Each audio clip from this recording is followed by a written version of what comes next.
Hey everyone, welcome to the channel. My name is Mike, and today I'm going to talk about the 7 main steps to take to start your own successful jewelry brand. Start a jewelry business, whether it is a side hustle or a full-blown business that can scale immensely. And this might sound like an abstract business to get into, but in the US alone, just in the United States in 2020, the jewelry industry was valued at over $76 billion, and that's billion with a B. So clearly, it's no small market. It's something that has a lot of room and a lot of versatility as well. Now, I personally know someone who makes over $200,000 per year. She lives in Chinatown, New York, and she sells her jewelry. Now, like I was saying, it's a versatile industry to get into. You can be as creative as you want if you're an artist selling very specific styles of jewelry, or you can be not creative at all. Someone like myself, I'm not that creative. You could easily get into this through retail or through doing something like investment grade jewelry, as we'll talk about later on in this video as well.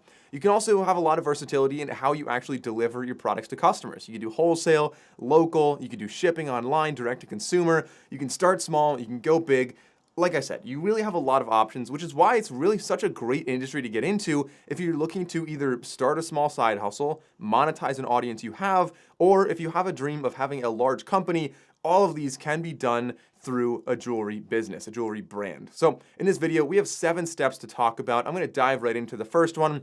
The first one is to decide on a business model. I mentioned there's a lot of versatility here, and that's true. With jewelry, you can sell to wholesalers, you can do direct-to-consumer sales, you can go Amazon FBA, you can sell it in many, many different ways, and all of these have their own benefits. And as you grow, you're probably going to start off with one, but eventually you might branch out. Maybe you'll start off with just your own website. Maybe you start off with just Etsy, maybe you start off just with something like that, and eventually, maybe you move up and you have it listed on Amazon, maybe you eventually list it in some major box stores. If you have a really successful brand, you can start selling through Walmart or something like that. But essentially, direct to consumer is really going to be one of the best ways that we would recommend, so you cut out a lot of the middlemen and you can make the best profit and really learn a lot early on through the entire business, rather than just kind of making it and hoping somebody else gives you a good price for that. But of course, if you're starting to make high volumes, wholesale could be another great option. And FBA is a little bit more hands-off, but again, you're going to lose a little bit of the margins there. Now, the next question you want to ask is, what is your competitive advantage, or what's your moat? If you think of your business as a castle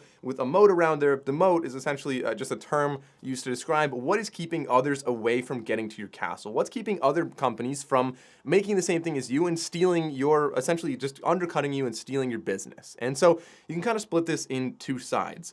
The first side I want to talk about is the non-creatives. Remember I said you can make a jewelry business if you're not creative, whether you're selling as retail or maybe you're selling like investment grade jewelry. And in these, the competitive advantage has to be a little bit more interesting. It has to be a little bit more about the style of what you're doing. So if you're just doing retail, maybe you have to retail something that nobody else really has done before. Maybe you're finding some like tribal things, maybe you're finding some different places around the world, in India, in Africa, whatever it might be, and bringing it to another part of the world and introducing a new style of jewelry. That might be your competitive advantage. But again, eventually people can catch up with that. So you want to make sure that you're setting up something that's going to be very, very different and really hard for somebody else to reproduce, because maybe it takes years to set up. Maybe it's really very unique and hard to do, something like that.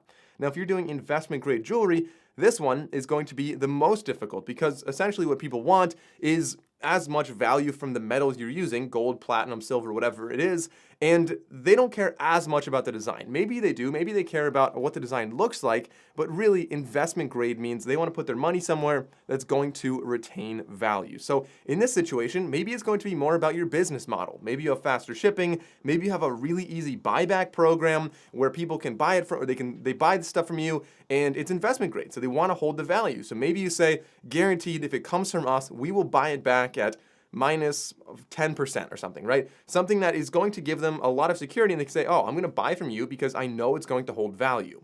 Now, on the other side, if you are a creative, this is a little bit easier to make something that is a moat here, a little bit more of a competitive advantage, where again, you want to have something that's different, but if you're creative, it's already kind of going to be inherent. You want to make sure your designs are different, they're unique, and you really want to have something that has a lot of meaning. Having a brand, especially something that's creative, is really going to help a lot if you have a story behind it. And that's why I wanted to recommend this book right here from Blake Mycoskie. Now, of course, there's a lot of good books you can read for business, but Blake Mycoskie started Toms, the shoes. And the book is titled Start Something That Matters, because that was one of the biggest reasons that Toms was successful. He started a shoe company that had a story behind it. When he bought a pair of Toms, he would go and donate another pair of shoes to a country in need in South America. And this would give kids shoes that otherwise didn't have shoes. And in first world countries, it might be abstract to think about people not having shoes. And so that's why his brand really broke through so well. So if you could do something like that, similar, make your own story and really start something that matters within jewelry,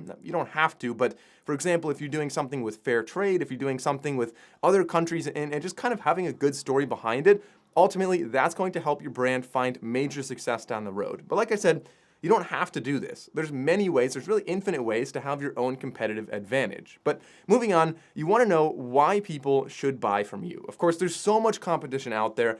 Why, and this kind of goes a little bit with the competitive advantage and the moat, but why would they buy from you? You have two options. You can either be the cheapest or you can be the best. So are you going to sell high end or low end? And in general, I would recommend anybody starting a business, although it's tempting to say, I'm going to sell cheaper. I'm going to sell what they like, but I'm going to sell it a little cheaper. It's really hard to do that. And I would say most people are better off selling the high end. And the reason for this is because you have something called economies of scale. So if you're trying to sell the cheapest thing possible, but you're doing it yourself, you're competing with massive machines, massive infrastructure, and people's time diluted across millions and millions of products that essentially makes it impossible for you to compete with them. So how can you possibly make jewelry for cheaper than a machine that can make 10,000 per hour, right? So you can see how that becomes kind of an uphill battle there. And then if you look at the high end, this is something that we've really liked to see with a lot of other big brands that you probably recognize, like Tesla, Louis Vuitton, brands like that essentially start off with a really high end, the best of the best, and it's going to take more time, it's going to take more effort to make it in the first place, and it might take a little while to find your first couple sales, but you're going to have significantly better profits. So if you look at Tesla, for example, Tesla started off by taking the Lotus Elite, a gas car, and they essentially took the frame of that, the chassis, and they put electric motors in there, a battery, and made an electric car out of that. It was a high-end car, so it became a high-end electric car. And then they moved on to the Tesla Roadster, which again was a high-end car. And as they started getting more volume, getting more profit, getting more money, they were able to kind of work their way down and make cheaper and cheaper cars until they were getting to a broader market. But again, you want to start off with something a little bit more niche. Same thing with Louis Vuitton, starting off with the basically unobtainable bags and whatever else they're selling from Louis Vuitton that is really, really expensive. And it gives them a really nice high image of quality.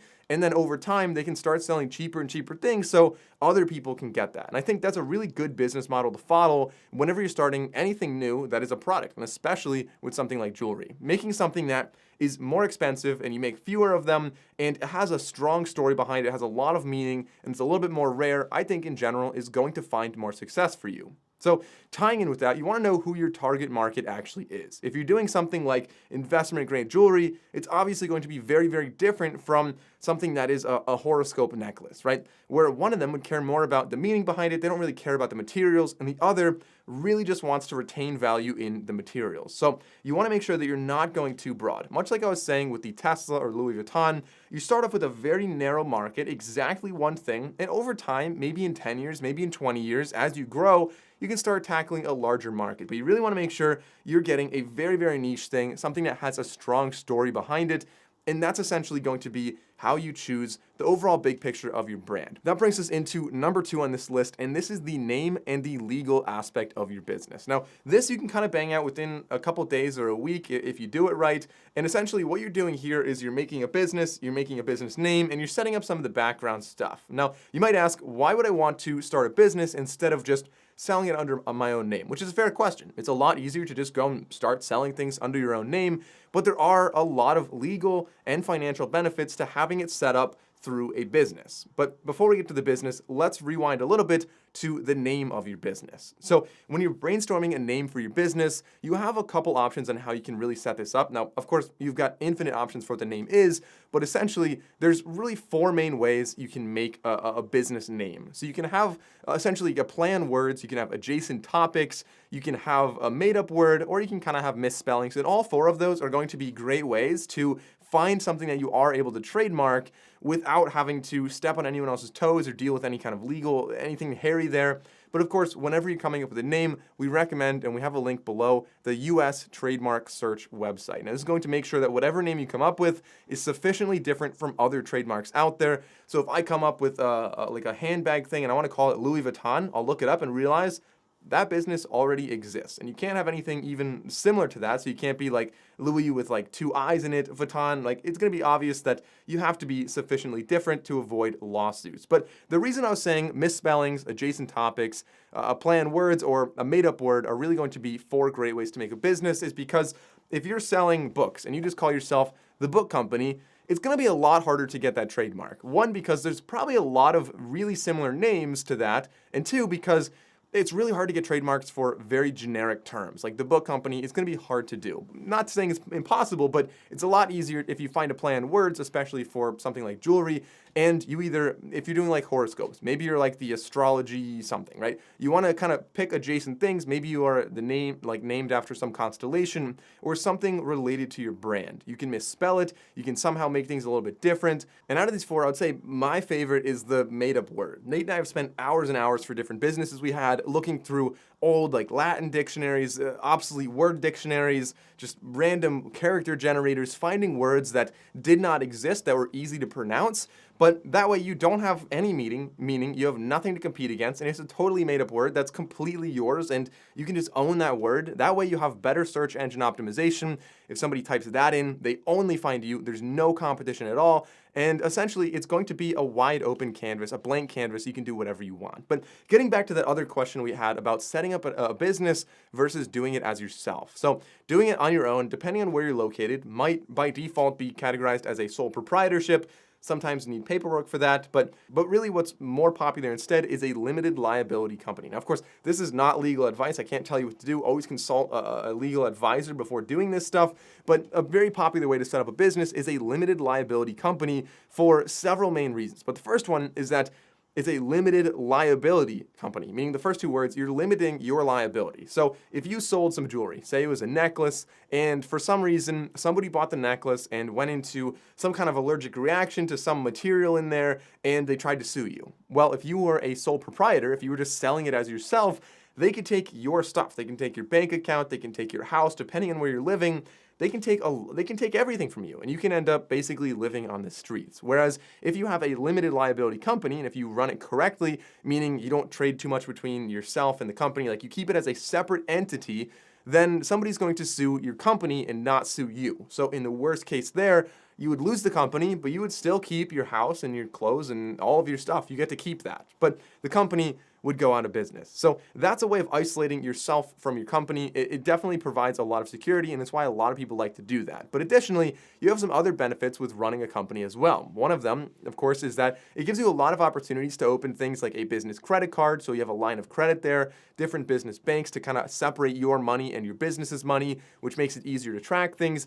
And of course, tying in with purchasing and tracking things, also, doing your taxes are going to be a lot easier if you're running it through a business where you can track how much you spent on different supplies and deduct that from your revenue, so you're only taxed on your profit rather than being taxed on everything. But of course, look into your local tax laws. It could be different wherever you're located. But that goes to the next step here, which is actually to buy your domain. Once you decide on setting up the business, you can go and file that paperwork. Once you choose the name, you want to move on to having your own website. And so buying the domain is going to be a really big part of this, where you want to essentially try to find the simplest domain possible. So if you chose a name that's maybe 8 letters long, you could say that.com would be the ideal domain. So people can find it. It's easy to rank in Google with that. And in general, it's going to be a lot more memorable for people. Now, the way you can set up a website, there's so many different places out there, but the one that we recommend is actually the sponsor of today's video, which is BigCommerce. Now, BigCommerce is a great way to build your online store. I'll actually show you how to do that right now. They have many different ways to not only set up your store,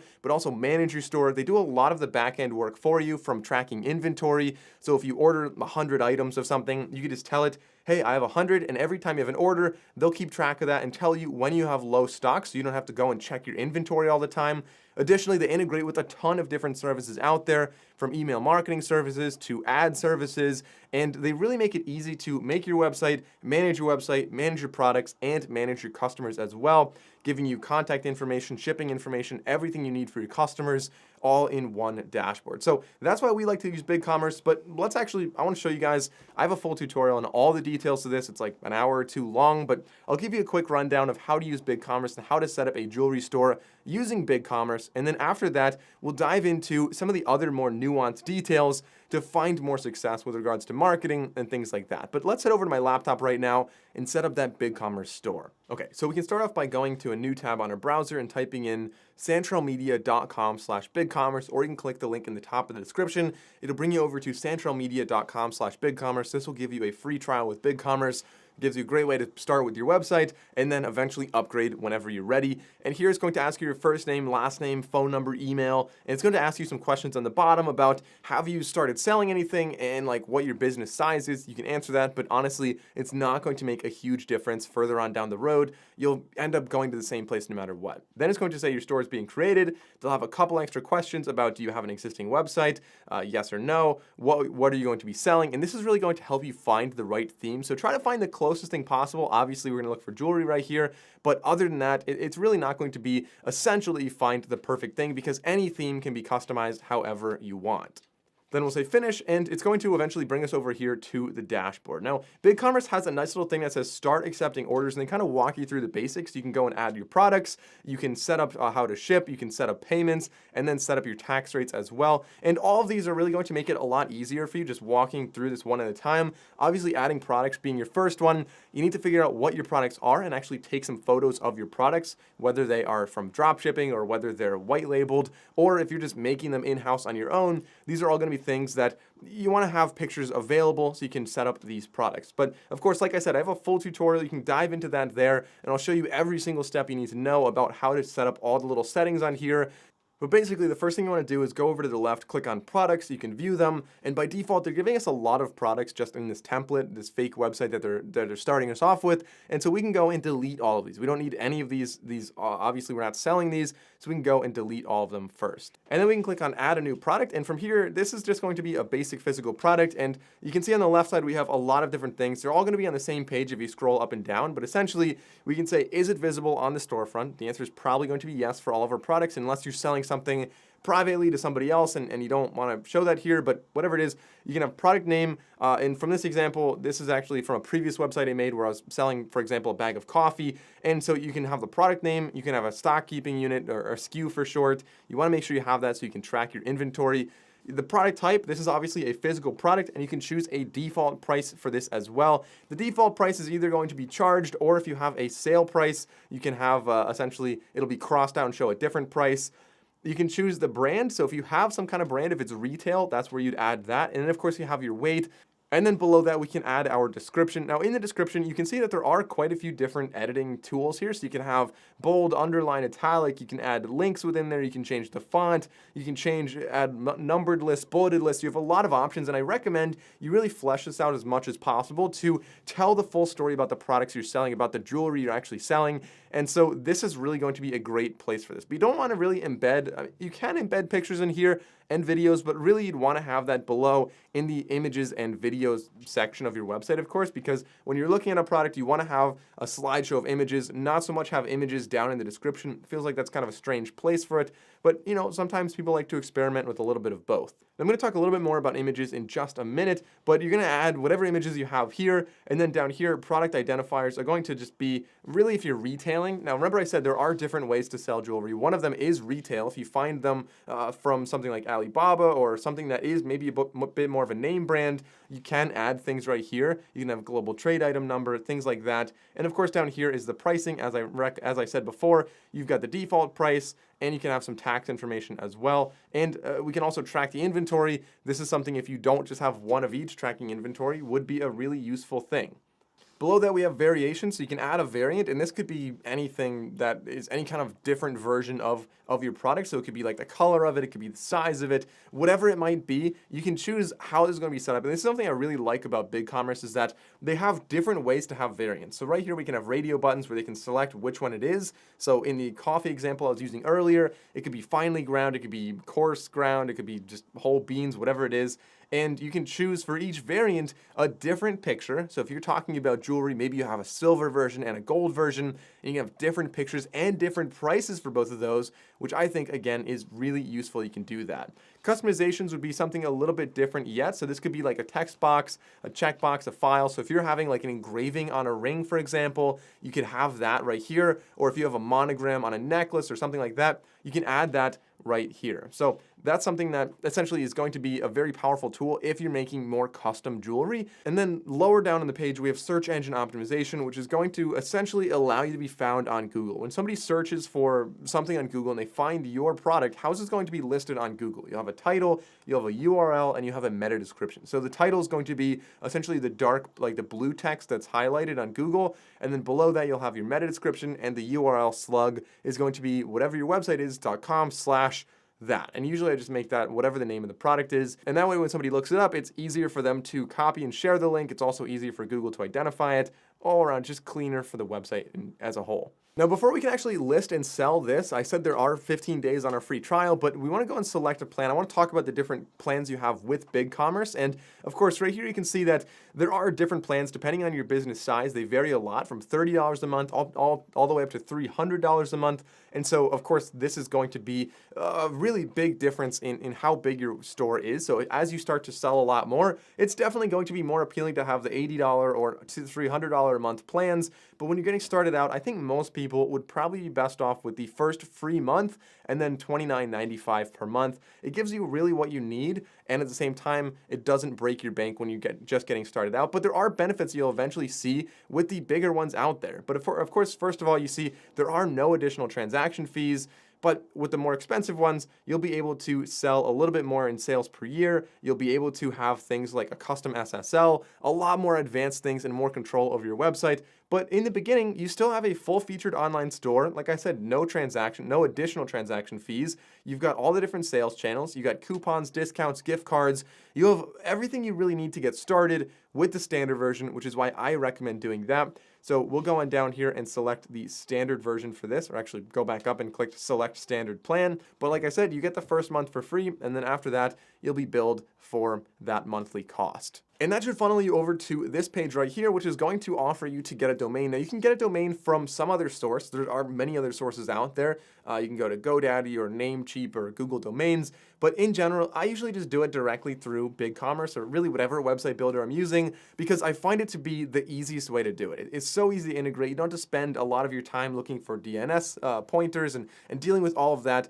It gets confusing, especially for a beginner. And so rather than going down that rabbit hole, you really don't spend any extra money. Like it might be, instead of $12, it might be like $13 per year if you go and buy it directly through something like BigCommerce. But that's why I would recommend doing that. And they walk you right through that. They tell you the availability. They'll tell you what the price is per year. You can purchase that, and then it'll just put you right back to the dashboard, and it's already integrated. It's already ready to go. And your website is now live under that new name. Now, I mentioned that I have a full tutorial on how to use BigCommerce, and this is going to go through all the different details, setting up coupons, setting up tax information, everything you need to know. So I'm not going to dive too deep into that in this video, but the next thing I want to mention is that if you go over to Storefront on BigCommerce, you click on that, it's going to take you into this, and you can choose a different theme, a different logo, and really customize your website a little bit more. So if you go and customize the theme, you can not only move things around on your site and add different pictures and really change the text on there and make it your own website, but really first I would recommend choosing a different theme. There are different free and premium e-commerce templates you can choose from, and so BigCommerce has a pretty big selection, as you can see here. You can go and find something. Don't worry too much about the images. You can change them, but in general, you want to find something that has a similar text and kind of spatial arrangement that is going to resonate with your jewelry brand. And so go through these and see which one makes the most sense for you, select it, and then you can start customizing. Again, I recommend using the link in the description to go over to that full tutorial once you're at this step. But one other thing I want to mention with BigCommerce is a really cool feature called multi-storefront. And essentially, this is another reason we like to get started with BigCommerce, because if you start off with just one brand, it's very easy to scale, not only into different markets. So if you have one jewelry brand, you want to make a slightly different jewelry store that's going to target a different market, and you want to have them as separate stores, you can do that.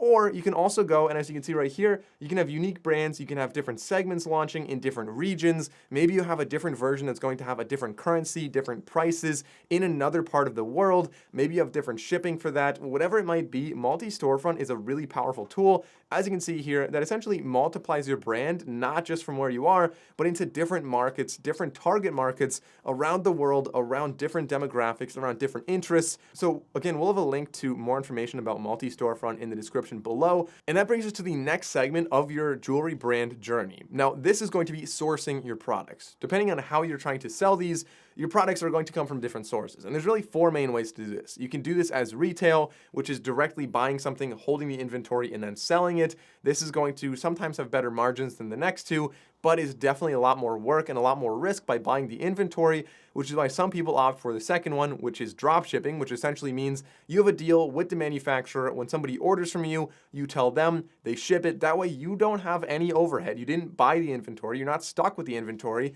And if the product doesn't sell well, you don't lose any money because you didn't buy that inventory. So that's a big advantage. But the downside here is that sometimes it is going to take longer to ship versus if you had that inventory and opted for the first option. So it's a trade-off, and you can really manage, you can decide for yourself which one's going to be better. Or the third one is going to be branded drop shipping, also known as white labeling, which doesn't work as much with a lot of jewelry, but for some situations it might. For example, if you're doing bracelets or necklaces that you want to have engraved, or if you want to have any kind of printing on them, you can do something that you have a deal with the manufacturer and they will add that for you and ship it out. That way you don't need the machinery to print or to engrave or anything like that.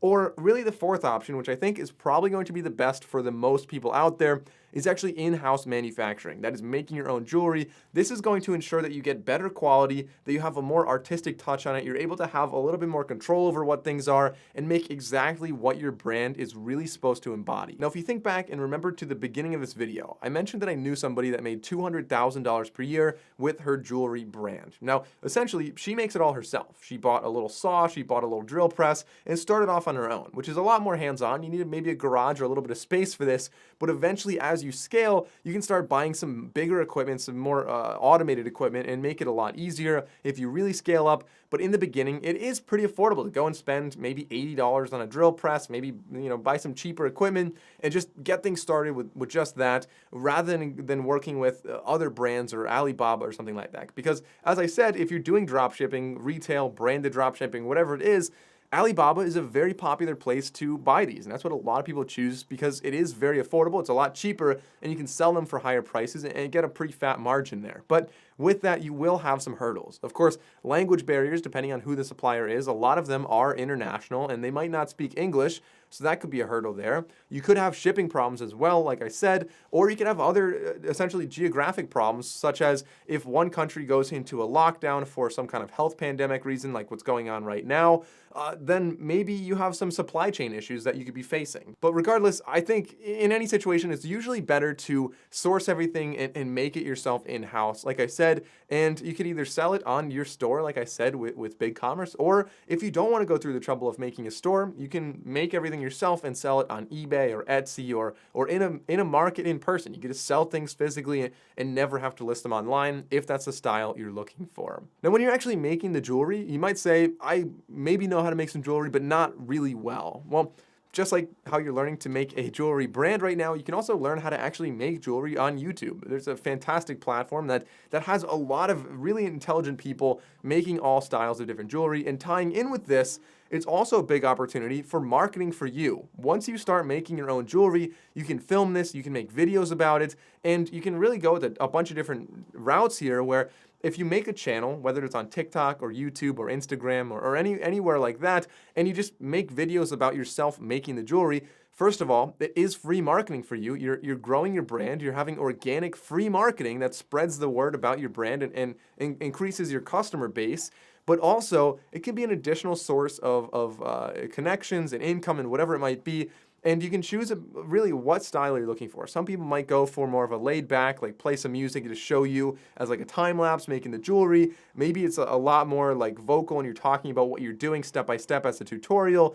There's different ways. You can be as creative as you want, but I think that's a really cool way to actually make a little bit more out of your jewelry brand rather than just selling it. Having that brand, having that content associated with it, I think is really powerful. Now, that brings us to the next step, and this is determining pricing. Now, a lot of people struggle with this because they sell for too low of a price. Now, unfortunately, I see this all too often. People find something for $5, they want to sell it for $6, but they don't factor in their marketing costs, their overhead costs, their insurance, their business operational costs, and they end up not having positive profit margins. So in general, you want to factor everything in, and for jewelry, you could aim for anywhere from 10 to 40% margins, depending on where you're selling it and how you're selling it. But you want to make sure that you're definitely getting some positive margins. You want to make sure that you're getting some cash flow. But of course, this is going to be dependent, like I said, on your marketing, which is why the next thing we want to talk about is your marketing strategy. This is the next step, and this is really a big one. This is one that I love to talk about. Obviously, this is a channel that we talk a lot about different marketing strategies. So here we have two different sectors, two different routes you can go. You can go with free traffic, and I'll talk about that in a second, or you can go with paid traffic. Now, it's very tempting at first to say free traffic maybe takes too long, which it doesn't necessarily have to, but they say maybe it takes too long and you just want to jump right into paid traffic. You want to get customers today. And this is what I would really avoid doing when you're starting. It's really tempting to go and get some paid ads, but it definitely takes a lot of capital up front. It takes a lot of learning. And this is something that can end up being a little bit too costly for you. I see a lot of people dump all their money in at once and they don't do any of the A to B testing. They don't do any of the research and they just lose their money. They spend maybe $40. They get one customer. That's not profitable at all. So that's not the best way to do that. Of course, if you're going to do paid ads, you want to do a lot of split testing, A to B testing, try different ads, try different platforms, try different wording, literally every little detail including the font, the period at the end, whatever it might be. This all makes a massive difference, and you want to test things one at a time with very, very low amounts for each until you find the perfect ad, and then you dial up your ad spend and really start raking in cash. But that's why when you're getting started out, I don't recommend paid ads as your primary source of traffic. Instead, if you want to have the paid route, you can either do social media marketing or influencers.